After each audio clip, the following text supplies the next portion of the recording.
인간의 본성은 물과 같다 했던가. 때론 비가 되기도 눈이 되기도 하고 깨끗하거나 더러운 물이 되기도 하는 것처럼 인간은 처음 태어날 땐 부처님과 같은 순수한 품성을 지니고 태어나지만 어떻게 자라느냐에 따라 어리석게 살아가기도 성자처럼 살아갈 수도 있는 것이다. 그러니 끊임없이 스스로를 태운 빛으로 탐, 진, 지를 불살라야 한다. 중생은 본디 부처를 닮았다. 넉넉하고 자비로운 부처의 모습은 어쩌면 우리가 잊고 있던 본성일 터. 고통과 시름으로 얼룩진 찌든 마음 훌훌 털어버리고 불법을 등불 삼아 설봉산 영월함으로 향하리라.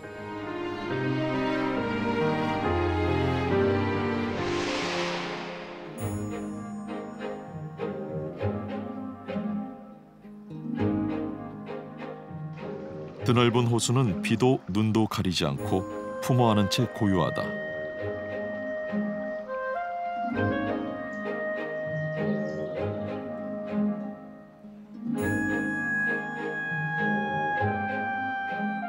이런 설봉호수를 병풍처럼 두른 설봉산은 예로부터 이천 시민들의 휴식처이자 의지처였다. 해발 400m가 채 되지 않는 야트막한 산이지만 이천을 수호하는 진산으로 자리 잡은 세월이 무려 1000년이니 이곳에 새겨진 역사 또한 적지 않다. 고려시대 거란의 침입을 외교 단판으로 물리친 장희공 서희선생. 그의 동상과 공적이 고향인 이천 설봉산 자락에 남겨져 있는 것이다.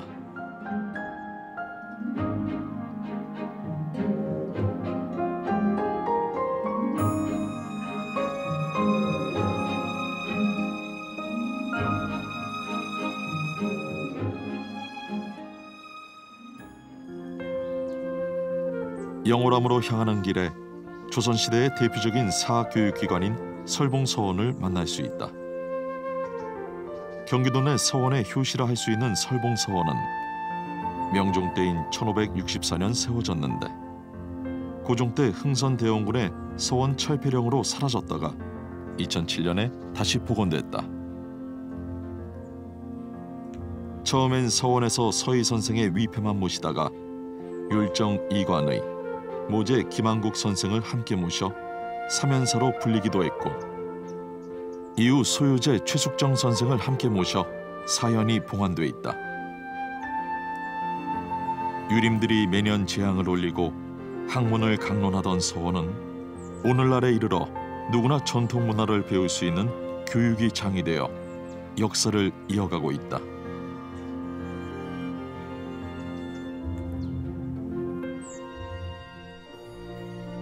쉽게 이루어지는 염원이 없듯 쉽게 닿을 수 있는 정토도 없다. 영월함으로 향하는 간절한 염원의 길, 그 길 위에는 수많은 어머니들의 사랑과 지극한 효심이 깃들어 있다. 산에서 나무를 해 생계를 유지하던 세 아들이 돌아오지 않자 찾으러 나선 어머니는 호랑이에게 쫓겨 낭떠러지 앞에 섰다.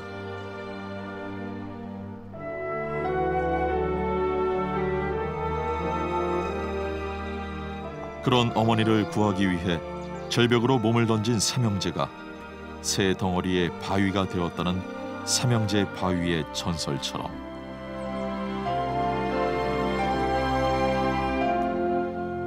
영월함은 어머니와 자식들의 기도처로 유명하다. 신라 문무왕 때 의상대사가 창건했다고 알려진 암자의 원래 이름은 북악사.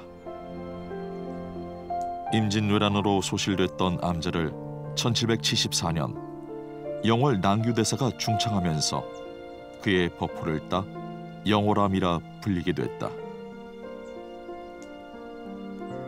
영월함에 들어서면 가장 먼저 640년 된 은행나무가 선객을 맞이한다. 고려 말 왕사였던 무학대사의 스승이었던 나홍선사가 가지고 있던 지팡이를 꽂아 넣은 것이 은행나무가 되었다는 이야기가 전해지는데, 그만큼 영월암을 가장 오랫동안 지켜온 생명체이자 수문장인 셈이다.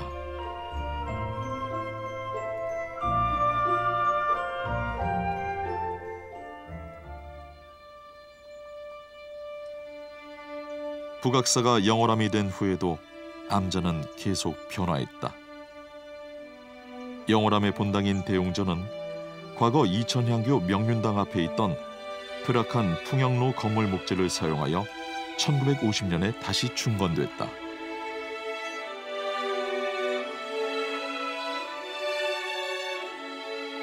(2016년) 대웅전 보수공사 중에는 상량문과 더불어 214점의 상량 유물이 발견되었는데, 조선시대와 일제강점기의 화폐는 물론이고 각종 장식물 등의 개개인의 이름과 법명, 발언 내용이 적혀 있었다고 한다.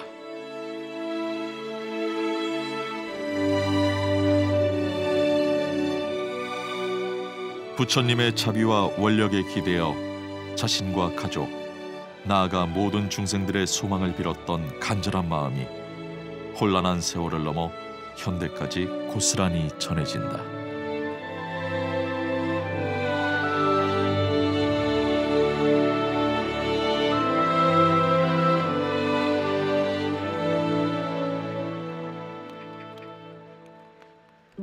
대웅전 오른쪽에 아미타전이 자리해 있다.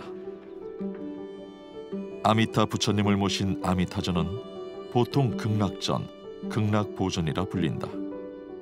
모든 중생이 번뇌 없이 살 수 있는 곳이 바로 아미타 부처님의 극락정토가 아니던가.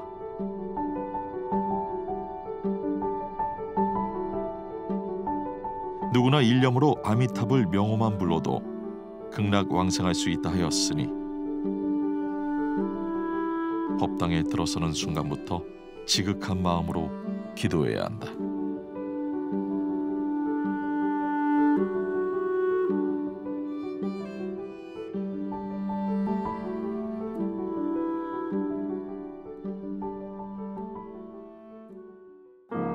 승전 연불과 선행을 많이 행한 중생이 생을 마칠 때 아미타불이 협시보살을 거느리고 나타나시어 극락으로 인도한다고 한다.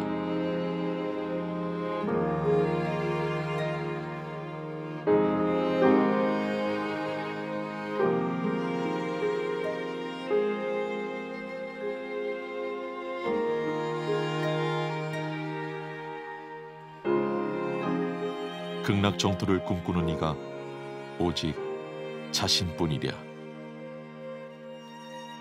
먼저 떠나보낸 소중한 이들이 아미타 부처님의 자비에 기대기를 바라는 마음은 세월이 흘러도 변함없으니, 아미타전을 채우는 것은 누군가의 간절한 기도요 염원이다.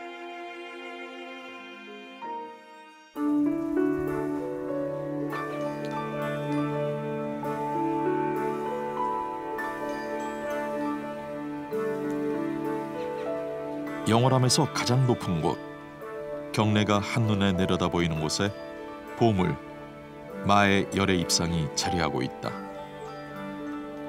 흔히 마의불이라 불리는데, 자연암석을 다듬어 만든 약 10m가량의 입상으로 고려 전기에 조성된 것으로 추정된다.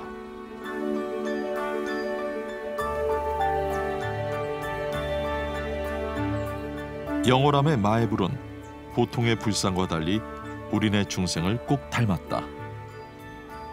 둥근 얼굴에 지그시 감은 눈과 널찍한 코, 두툼한 입술은 온화한 인상을 주는 동시에 친숙한 모습이다. 머리는 지혜를 상징하는 육개가 없는 민머리이며, 목에는 번뇌, 업, 고통을 상징하는 삼도가 있다. 두 손은 가슴에 모아 모두 엄지와 약지를 맞대고 있는 모습이 선명하게 표현되어 있다.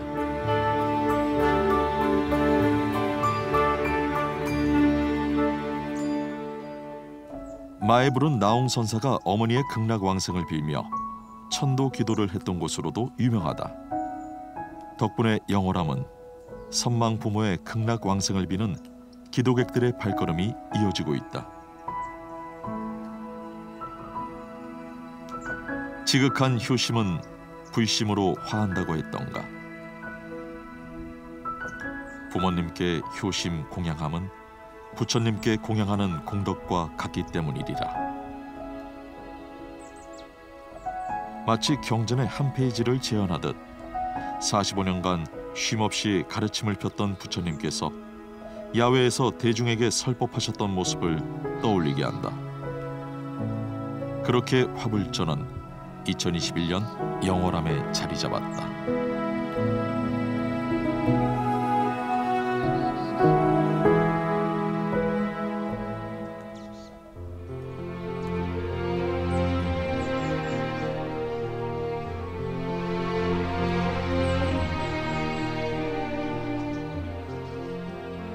암자는 자연을 벗어나지 않는 겸손함이 배어 있다.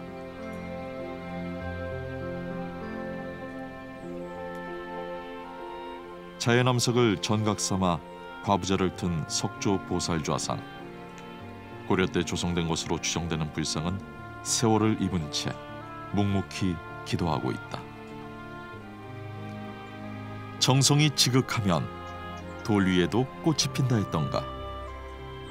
석조 보살 좌상이 기댄 바위는 몸을 조각 내 고목을 품은 채 봄이 찾아오면 푸른 잎을 피우길 어미의 마음으로 염원했으리라.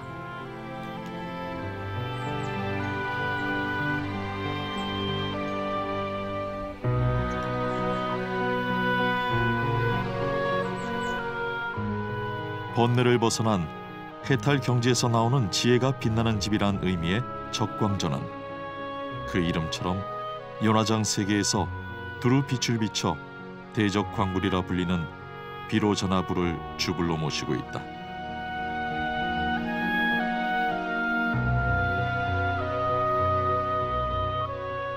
작은 돌멩이 하나에도 불성이 있다 했던가. 적광전은 바위 하나, 돌멩이 하나 허투루 여기지 않는다. 울퉁불퉁한 자연암석을 깨부수거나 마루로 덮지 않고 법당 안으로 품어 안아 불단으로 삼았다.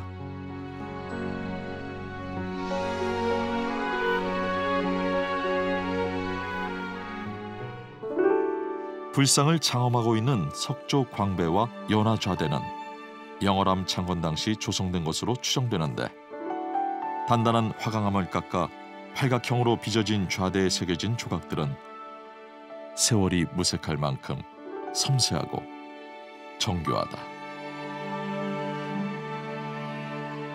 광배는 두 줄의 선으로 후광을 표현하고 머리 후광은 원형 연밥을 둘러싼 8잎의 연잎으로 표현했다. 본래 광배와 좌대의 주인이 따로 있었으나 풍파 속에 사라지고 수백 년이 지난 지금에서야 그 자리에 어울리는 주인을 다시 찾았다.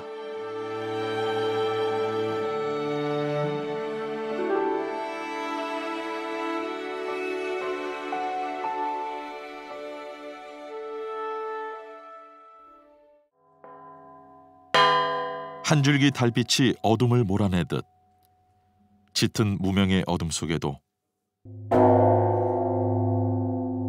깨달음의 빛이 마음 자리를 밝게 비추니 닦아야 하는 것은 오직 내 마음뿐이리라.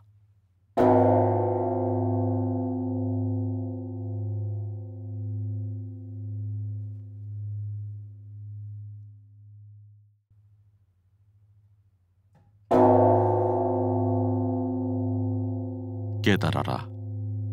부처님의 음성 같은 지혜의 범종 소리가 길었던 겨울암자의 밤을 지킨다.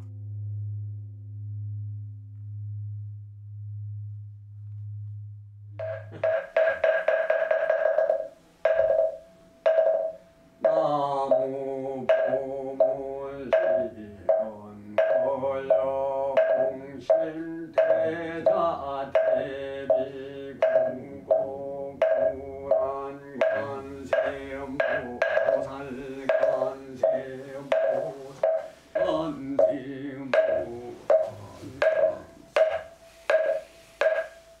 간세음보살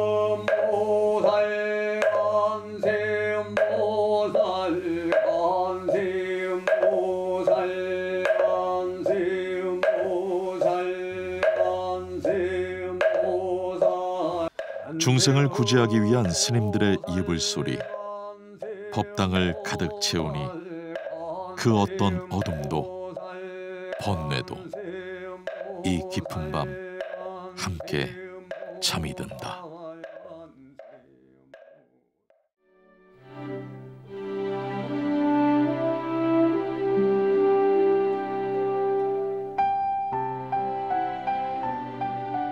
잠들지 않는 도심에도 어둠이 물러가고 새벽의 빛은 어김없이 찾아온다.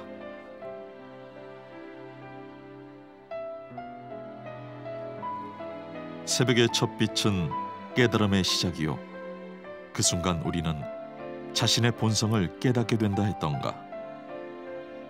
어둠에 가려져 있던 마음속 불성을 밝혀본다. 밤새 내린 눈도 영월함에선 깨달음을 설법한다. 밝은 눈으로 보면 세상 만물이 모두 깨달음의 스승이요 수행의 도반이 된다.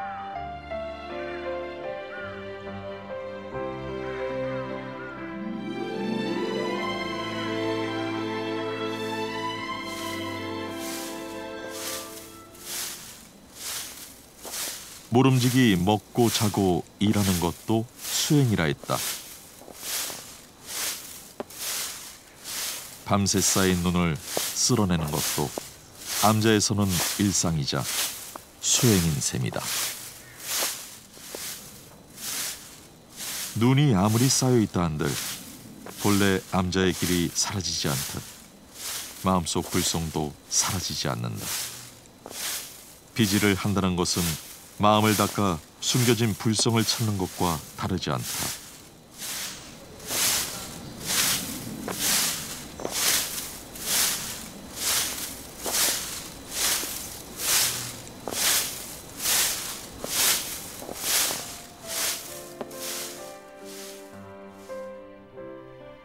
거대한 바위 속에서도 불성을 찾았던 이들은 단단한 바위를 깎고 부처님을 새기며 부처님을 닮기를 염원했으리라.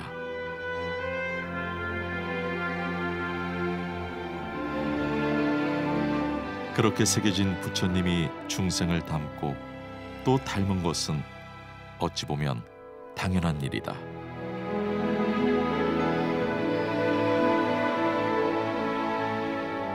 물같이 바람같이 꾸밈없이 살라했던 나홍선사는 오도송에서 이런 말을 남겼다.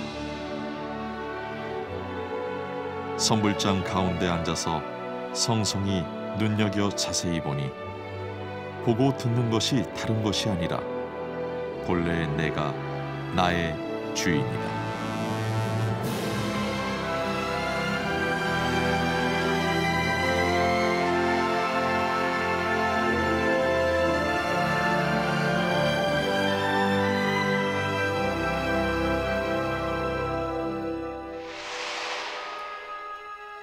우리는 부처를 닮았다. 부처는 마음 밖에 있는 것이 아니요 본래 우리 마음 안에 있다. 닦는 것은 마음이요 본래의 불성이다.